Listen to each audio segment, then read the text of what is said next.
I wandered in here with a bunch of other college students. I know you've done one or two things in the last in the last 20 plus 20, years. 25 years. Well, I would say my first response was denial, There's probably a lot of things that I've done differently now, looking back. But That's not the podcast. But that's right. No, I'm just kidding. We can reflect. We're going to reflect later. We'll reflect later. We're going to reflect yeah. later. I think what I recognized was there was like a choice to be made. You're willing to do either thing equally. It's just a matter of what did God want. Hey everybody, Chris Macky here. Welcome to VCCLife, a podcast for and by the Vineyard Community Church in St. Louis, Missouri. This podcast is a space for a church in transition. As we navigate change, we believe God is calling us into something new, a fresh way of thinking about faith, community, and what it means to be the church. We're leaning in, listening, and experimenting with what it looks like for Jesus to lead us. Join us as we wrestle, reflect, and step forward together into God's unfolding story. All right, as my first guest on our new podcast, Caleb. Guinea pig number one. Let's practice going through some questions and see how it goes. Okay. Let's start with just introducing yourself, when you came into the Vineyard, this particular Vineyard Church. Okay. I'll say Vineyard Community Church, Mm-hmm. and then your role. So just kind of snapshot real quick. Give us a quick slideshow of when you Sure. started and how you got to this spot. Yeah, so I first started coming to this church in 1999, so a very long time ago. You were 4. I was a college sophomore. I was a college sophomore. I'd grown up in the church. My dad's a pastor, so I grew up in an evangelical free church, and I wandered in here with a bunch of other college students into what was at the time, a very new church plant. I think it was just a couple of years old. Yeah, and so that was my first experience with any vineyard, really anything having to do with, say, maybe the more charismatic or Holy Spirit side of the church in general. But yeah, really, really found a home, and obviously have been here ever since. You were asking about my role, is that right? Yeah, just what have you done in the church? What have I done? Yeah. I've done several things along the way. Yeah, what's your contribution? I know you've done one or two things in the last in the last 20 plus years. 25 years. Yeah, I mean, I think part of how I see myself is I have some calling into the visionary piece of the church and like the overseeing part of the church. And then I also kind of simultaneously really like to do some ground level things. Like I really like to run sound, or sometimes I'll make food for people or something like that. Like there's, so there's aspects of that I really enjoy doing as well. And I kind of don't do the middle level as much. So there's a lot of people that run different teams and all that kind of stuff. I don't really do that. It's just sort of more like you aren't middle high level management stuff. And yeah, I would never use that word, but but that's kind of how I roll around here. Yeah. So, but yeah, I've been with David for, I'd say 2004-ish, somewhere in that range is when I started getting closer to him in leadership. And so I've just really kind of walked with him for all this time, in kind of a senior leadership type of position. So great. And now we're in transition. So Yeah. what's your involvement in the transition of the church? Yeah, so pastoral council, which is myself and Emily McCall, David and Bill McKay, we had in about, I guess, 2021, early in 2021, had kind of recognized that David was going to be retiring. And so we formed a team that was called the Leadership Structure Assessment Team, LSAT. Is our acronyms. We have lots of acronyms around here, as you know. Very academic of you. Yes, yeah, something like that, right? LSAT. That's it's not the lawyer test. But we formed that team with kind of the intent of praying and trying to explore and discern what God would want for us next. And, so we talk a lot about the pastor retiring thing being kind of like the catalyst. But there were really at least two other major things going on at the time that I think are pretty important. One, for a couple of years at least, we had already been recognizing that the way our leadership structure was working was showing a lot of cracks. It was pretty robust. We put a lot of thought into it. We were at that time just kind of a steadily growing church and bringing more people in and trying to bring more leaders in. But the system that we had created, while I think it did a lot of good things, was just, it was clear that it wasn't serving us super well anymore. And so that was sort of already in the background. There was dissatisfaction with that. There was a desire to, look at things maybe differently. Not a lot of idea about what that would be like. And then this thing happened in March of 2020. Remind me? It starts with a C. I don't know, something. So I think the other thing that really was a recognition when you start to reflect on that season of like, what kind of disciples are we building here? And, for better or worse, like, are those the type of disciples that we feel like God wants us to build? And I think for us, the answer was a mixed bag, definitely. I mean, there were some really good things for sure. We saw a lot of really good things come out during that time of high stress and trial. But there was also a lot of other things that we were pretty surprised by and were just revealing about where we had gotten to. And so I think like kind of the combination of those two other things happening, and then the catalyst of, now we can sort of see. I mean, we always knew David would retire at some point, right? But but when he put a date out there, 2025, and it's like 2021, we're like 4 years away. It's like, if we're gonna do the normal thing of bringing in, some other, younger senior pastor guy, like we need to do that like right now, pretty much. Like we need to get on this. And so that was kind of the catalyst to get us into that. So all that to say, I've been pretty involved in that entire process. So I was on the LSAT, was part of that from the beginning, and then continued to remain part of pastoral council. And just as the way that whole thing has evolved, a lot of the work now has sort of shifted back to pastoral council, and so that's kind of where I'm carrying it from here. Yeah, great. So let's do the story. So let's start when David announced he was retiring. So you were already in the soup a little bit. Like all these things are like swirling a little bit. There was like you're reeling from, the whole COVID and post-COVID and like, what are we doing? And the leadership is kind of rumbling like this isn't working. We need to rethink this. And so all of that is happening. And then David says he's retiring. Yeah. So take us back to that and just share a little bit about your experience of what was happening in you. Yeah. Your response to that time. Well, I would say my first response was denial, So what are the steps of mourning? Like, I think I went through anger, all of there's them. bargaining. Okay. Sure. Yeah. I really did try to ignore it for some amount of time. Okay. Do you want to share how much time you tried to ignore? I don't. It's hard to say. Okay. A few days or a few months. Yeah. I mean, like I said, people get older and they do retire, so it's not like a mystery that at some point he's not going to, be doing the same thing. And so, but I definitely didn't want to think about it at all until there was something definitive. And then I think even after that, it was like, well, that's still kind of far away, and just kind of la, we've got other things going on. So a lot of that for at least the initial time period.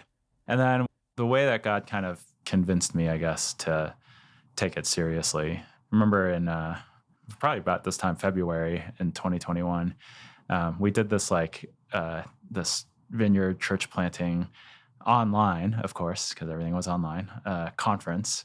And I just remember God just like reaching into that space, into my head space and heart space during that time. And I don't know, just, gently, but kind of also with some firmness. We were talking about church planting, right? Which is like a very forward-looking thing. Yeah. And I felt like he was just like, are you looking forward? Like, are you, where are you at on this? Yeah. Right? Like, and for you, it's not about church planting. It's about the church you're in. You know, the status quo is not going to remain. And so that was like, okay, I heard that. And then when I started to go down that road, I think what I recognized was there was like a choice to be made. We could go down the, what I call the default path in these situations, which is that, you form a pastoral search committee, and you go out, get resumes, start bringing people in, all that. And you find somebody to bring in as the junior guy or gal, and we, give them a year or two. Hopefully there's some transition, and then, out pops your new senior pastor on the other end of that. And so that's a very legitimate tried and true path. So that was one, but then there was another path, which was really born out of a recognition of what the limitations of the normal path are, which is namely that, when you do bring a new person in from the outside, especially from the outside, but even from the inside in a lot of ways, you're really needing to give them a whole lot of space. And you need to recognize that God might be doing something pretty different with them. Right. And in some sense, you need to be ready for the church to totally change. Little did I know that's going to happen anyway. But that was kind of the recognition, was like, sure. Oh yeah, that could be right. That could be a total change. Right. And even for me, like I would have to really be open to right. not being part of that, like not being on leadership at least, and just, being willing to lay that down. I didn't have the language for it at that time, but now I know, what I would call that is that God was really leading me into a place of indifference in a good way. So indifference meaning that you're willing to do either thing equally. It's just a matter of what did God want. And so that's kind of the choice I ended up with, was like, we can look at going down this path, or the other path was you can actually address all these other things that you're seeing coming out of COVID and the leadership structure, and sort of start from a big step back from that and open up the whole thing to God and see what he has to say, and be really open to that being different than what you think. So that was kind of the initial stages of my reaction. It was a lot. It's a lot to kind of sort through and take in at that point. Okay, you shared about your first response and kind of the season you were in, and how God met you in that, and kind of turned your attention away from, ignoring things to to not having attention on it. To paying attention. And so, what then? Like, how did your role here at the church shift? And your mindset shift as things were starting to coalesce with, we think God is doing something, and let's take a step back, as you said, and start reflecting. So tell us about that time of moving from denial to action, the in-between there. Yeah, sure. I think one of the things that and I think many of us felt like we wanted in that season was just more involvement by a larger group of people. I think that was just a desire that a lot of us shared. And so I think that's kind of where my attention turned first, was like, well, who should be involved in this? I neither had the desire nor the capability of trying to, push through it with just, just me and David or something, or even just even just pastoral council. It was like we knew that at some sort of fundamental level, there needed to be a wider range of people. Yeah. So I just, I think that was kind of the first step for me, was kind of thinking about that. And there's probably a lot of things that I'd done differently now looking back, but that's not the podcast. But that's right. No, I'm just kidding. We can reflect. We're going to reflect later. We'll reflect later. We're going to reflect later. Okay. Yeah. But that was, I would say, the first part of the heart behind it. And then just trying to start to come up with some form to how people might gather, how they might be organized, so that we can start really asking and reflecting on these questions around how the church is led fundamentally. So yeah. And it's interesting, you said while that was happening, like the David retiring, announcement, while that was happening, even before, there was some, inkling that God wanted to change things in the leadership structure of the church. Yeah. And so this forced you, in a sense, like, oh, we need leadership, and Right. we can't use the structure we've had, so we have to do something new. Right. What's the new thing in this moment? We don't know. We don't know. So we better ask the Lord. So you better ask, right? And so you did form the LSAT, as you mentioned. Yeah. And that was kind of the next, is that fair to say that was the next shift in your experience? Yeah. And your role here. So tell us a little bit about the beginning of that season of being on the LSAT, how it started, and tell us about what that was like. Yeah, it was rough in the sense that it was a lot more. It became clear that it was a lot more than any of us had bargained for. What more? What? Just more intense, I think. That there was more of a need to explore things deeper than we had thought, in order to get to whatever answers we were looking for. That it was going to take a lot more time and effort than I think we had envisioned. So, and I think we hadn't even really set a lot of expectations for ourselves up front. I think people sort of came in with, their own unspoken assumptions primarily. Yeah. And so those varied, but I think invariably the reality was more than what any of us had brought in thinking. So it was challenging in that sense. At the same time, God was really, I think, already doing some more work in our relationships within the team. Okay. There were already other people on it I was already very good friends with and had a lot of history with.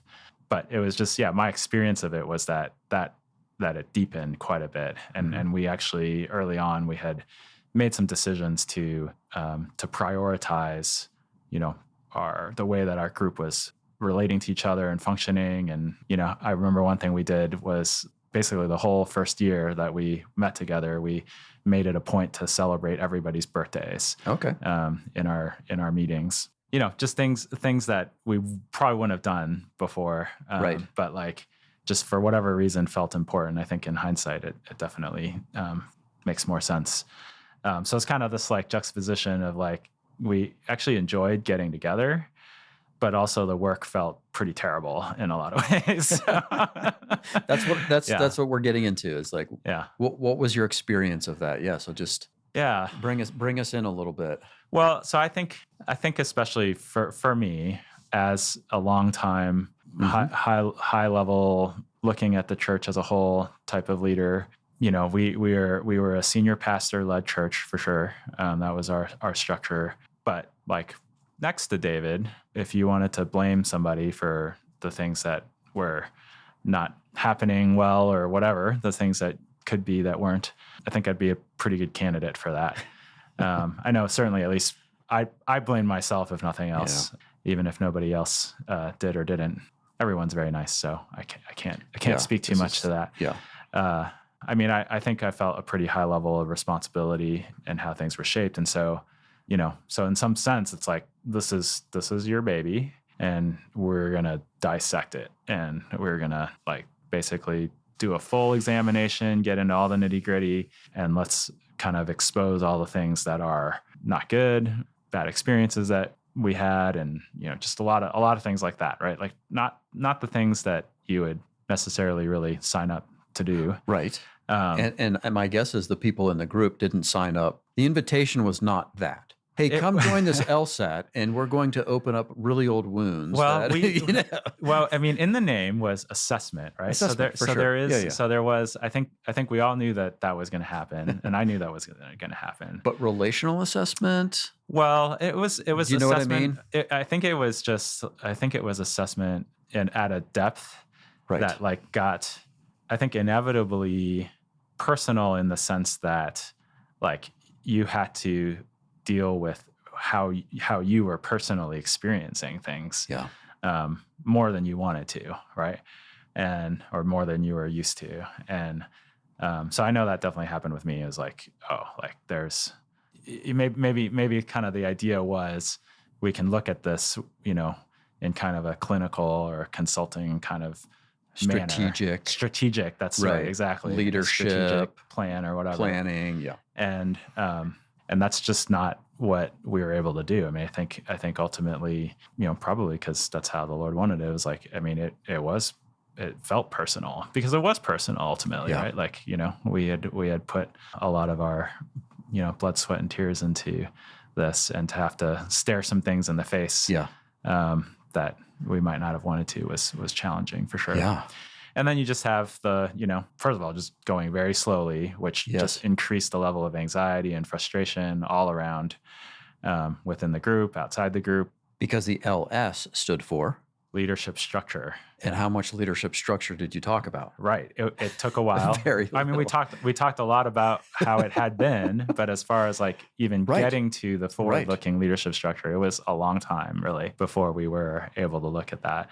And then, when we started looking at that, it felt like a grind in a lot of ways. It's like, well, we can pull from this. You can do research. You can do all these things that are sort of from this analysis, strategic kind of mindset. I've lived in the church world. Like I know all the church world things, and we can pull all those things together and try to figure out how that looks. But at the end of the day, what we realized is that what we were trying to do, what we had set out to do, was to seek God's will pertaining to our leadership structure going forward. And we just didn't know how to seek God's will together. And that was really like, we knew that we could seek God's will on our own. We had our own relationships with Jesus. We even had good friendships with each other, where relationships were staying in a good spot. But like we grew up in a senior pastor-led church that was based on hierarchical delegation of authority. Again, I'm not criticizing that. I'm just saying that's what it was. That's right? The way the Vineyard. That's how we modeled it for you. Yeah. Exactly. And the idea that you would, as a group, as a team, try to find out what God's will is instead of relying on somebody to figure that out for you. We did not know how to do that. And so it took a long while of grinding through things and not really getting anywhere before we sort of came to that realization. We'll continue this conversation in episode 2 of our podcast. Take me into the shift that occurred and how monumental that really is. Go a little bit deeper into, that's not just semantics. And that's not just, hey, let's pray together and talk about it. Right. Though, of course, you do that. Right.